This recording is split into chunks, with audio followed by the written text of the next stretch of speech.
Welcome to We Hope in God channel. You know, when we sit down for our quiet time, sometimes we bump into these ancient stories that, well, they feel pretty tough, maybe even harsh.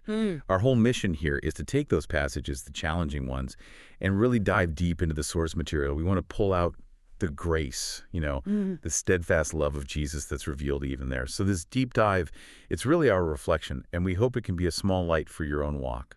And today, we're tackling one of those really sobering moments. It's from the book of Numbers, chapter 25. This chapter, it's quite jarring. It details this deep, deep failure, spiritually, morally, and then this really intense response from God. Right. It's one of those moments that makes you ask some uncomfortable questions, doesn't it? About God's anger, about human rebellion. But what we found, looking closer, isn't just wrath. Beneath the surface, there's this profound, almost painful faithfulness of a covenant God. So we've kind of structured our chat today around three phases, like how we reflected on it ourselves. First, we'll look at the scripture itself, what actually happened at Shittim. Second, and this is where we'll spend most of our time, is the reflection, getting into the context, trying to understand God's reaction. And then finally, the application. What's the core takeaway for us? How do we find freedom in his faithfulness today? Sounds good. Let's dive in. Okay, so let's set the scene. Where are the Israelites when this whole thing unfolds? It's actually kind of critical, isn't it? Oh, absolutely critical. Geographically, theologically, it's loaded. They're staying in a place called Shittim. Now, Shittim is right there in the plains of Moab, just across the Jordan River from Canaan. The promised land is literally in sight. So close. After 40 years. Exactly. 40 years wandering, surviving attacks, seeing miracle after miracle. They are, maybe weeks, maybe just months away from entering the land God promised. The really hard part should be over. But it's not. Instead of, preparing their hearts for what's next covenant faithfulness, conquest, the text says, the people began to indulge in sexual immorality with Moabite women.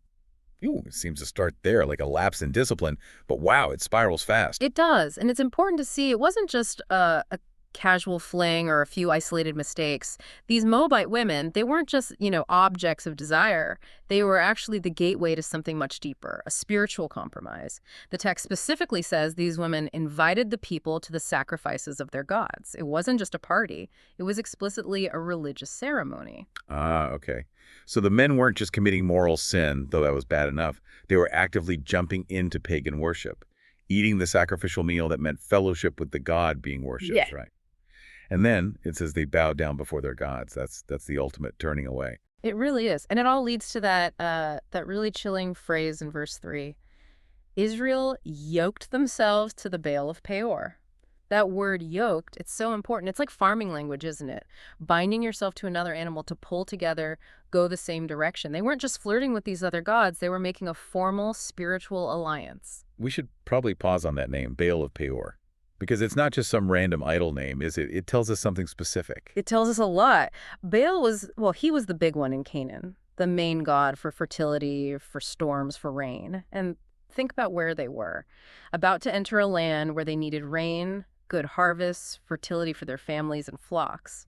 Instead of trusting the God who literally fed them with miracle bread in the desert to provide for them in the land, they turned to the local, tangible god Baal, who supposedly controlled all that stuff. It shows this profound lack of faith in God's power to actually deliver on his promises. So it's a deep betrayal of trust, right at the finish line. And God's response, immediate, powerful. The text says, and the Lord's anger burned against them. It just feels like everything comes crashing down. It does. A catastrophic end to that phase of their journey. Okay, let's unpack this moment. That's our catchphrase, right? Let's unpack this. Because that immediate consequence, God's anger burning, the plague that follows, the judgment, it can feel, maybe disproportionate, even terrifying reading it today. Why was this betrayal at Shittim such an ultimate insult? They'd failed before, hadn't they? The golden calf incident was huge. What made this different? That's the absolute core question, I think. If we want to understand God's character here, we really have to contrast this failure with everything God had already invested in them. Just think back to their whole story. God saw them as slaves in Egypt, had compassion on them, not because they earned it, but purely out of his grace. He performed miracle after miracle, things nobody had ever seen, to free them from Egypt, the biggest superpower around. And then the whole wilderness period, that wasn't just waiting around, it was like intensive training, wasn't it? Exactly. It was like a masterclass in faith and holiness. The source material we looked at said he trained them in every detail of life. The goal wasn't just to have a crowd of escaped slaves, it was to shape them into his consecrated army, a holy nation, a kingdom of priests even. People who would show the world what real worship, wholehearted devotion actually looked like. He set them apart. He did. Protected them fiercely, taught them the difference between holy and profane, clean and unclean, prepared them for a unique calling. So when they bow down to Baal of Peor, right there on the border of the Promised Land, they're not just slipping up, they're basically throwing away their entire identity, rejecting their calling. It's like spiritual treason, you said. Yeah. Especially because other nations were starting to notice God's power with Israel. Right. Nations were getting scared, recognizing this powerful, unseen God was fighting for Israel. But the moment Israel decides to yoke themselves to a local demon god, a god of convenience, well, they're basically saying we've forgotten our commander. Yeah. The very people chosen to represent the living God are now offering sacrifices to idols. It was a catastrophic failure. So the betrayal wasn't just moral failure. It was this radical rejection of the whole point of their salvation history up to then. It kind of threatens everything. It really does. And, this brings us to that really critical insight about God's reaction. When the text says God's anger burned, our reflection highlighted something crucial.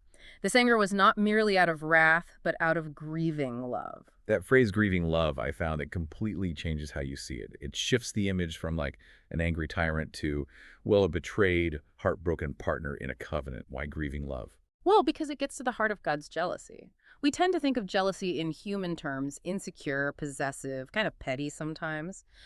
But God's jealousy is holy. It's protective. He's jealous for the covenant relationship. And he's jealous for his people's well-being, protecting them from the destructive path they're choosing.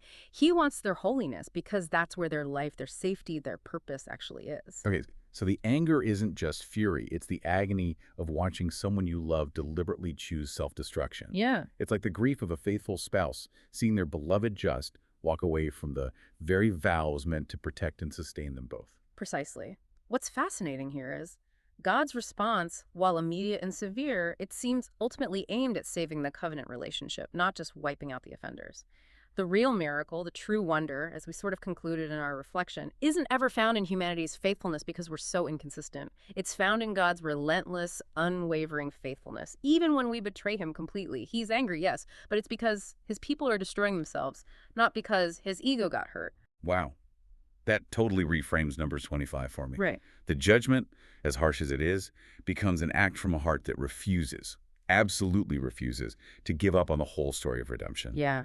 And if we take that pattern, that historical moment, and connect it to our own lives, our own walk, this story becomes incredibly relevant. We all have our own Shittim moments, don't we? Times when we're maybe right on the verge of a breakthrough, a promised blessing. But we choose the easy thing, the convenient gratification. Our modern versions of the Baal of Peor, maybe it's materialism or distraction or just relying on ourselves instead of trusting the unseen God. Yeah, we definitely fall, we complain, we rebel. And so often that failure just leads into this spiral of shame, right? Thinking, oh, I messed up again. I've got to try harder, be better. We focus totally on my own shortcomings. But Numbers 25, it stands as this powerful proof. Even when his people fail repeatedly, spectacularly. He doesn't just scrap the whole salvation plan, he disciplines. Yes, we see that clearly. But that discipline is always ultimately aimed at restoration. It's a course correction, pulling us back from the cliff edge, not a final rejection. He keeps working his redemptive plan all the way through history, right up to Christ, who ultimately paid the price for all our betrayals. That completely shifts where we put our focus, doesn't it? Instead of getting bogged down in our own performance, how well we're doing, how close we get to being perfect, we're invited really to lift our eyes up, to look at God's steadfast love, his commitment to us, which is the actual anchor. And that's where real freedom comes from. That's where rest is. We find freedom in his faithfulness, not in our own successful efforts. When we see God's jealousy as this grieving love, we start to understand his standards, his commands, not as traps waiting for us to fail, but as safeguards, protections. So when we do fail, his discipline isn't him giving up on us. It's actually the sound of him still caring enough to call us back to the path of life. It's that deep reassurance. Even when we are faithless, he remains faithful. He can't deny himself. And knowing that, really knowing it, allows us to walk in grace, to actually become people who passionately pursue his kingdom his way, knowing that the whole pursuit is built on his unwavering fidelity, Yeah. not our shaky efforts. Exactly. Think about the alternative. If our standing, our freedom, depended on us never messing up again, never yoking ourselves to some modern Baal, we just live in constant fear and anxiety. But because our hope is fixed on his faithfulness, we're free. Free to admit our failures, free to embrace his discipline when it comes knowing it's restorative, and just keep walking with him.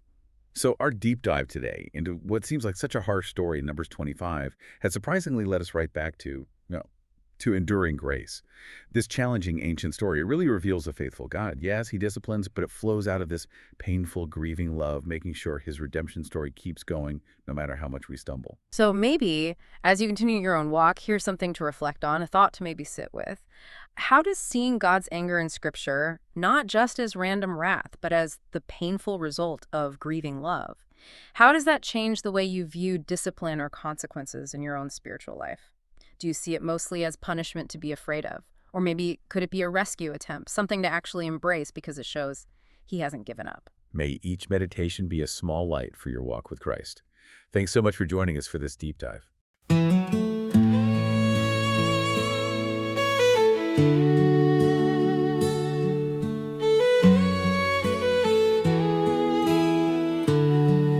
In the land of Shittim they turned away. Hearts once pure began to stray. They bowed to idols made of stone, forgetting God, their hearts alone. The fire of heaven burned with pain, a jealous love that won't be tamed. Yet even through their deepest grace, his mercy still pursued their place. When I fall and lose my way, your love still calls my name. You never turn away from me. Your grace restores what I can't see. Faithful one, you never change. Your love remains through joy and pain. Faithful one, forever true. I find my peace and hope in you.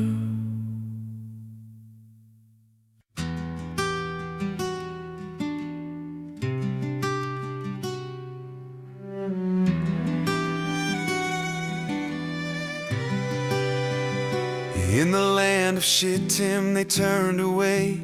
Hearts once pure began to stray. They bowed to idols made of stone, forgetting God, their hearts alone. The fire of heaven burned with pain, a jealous love that won't be tamed. Yet even through their deep disgrace, his mercy still pursued their place. When I fall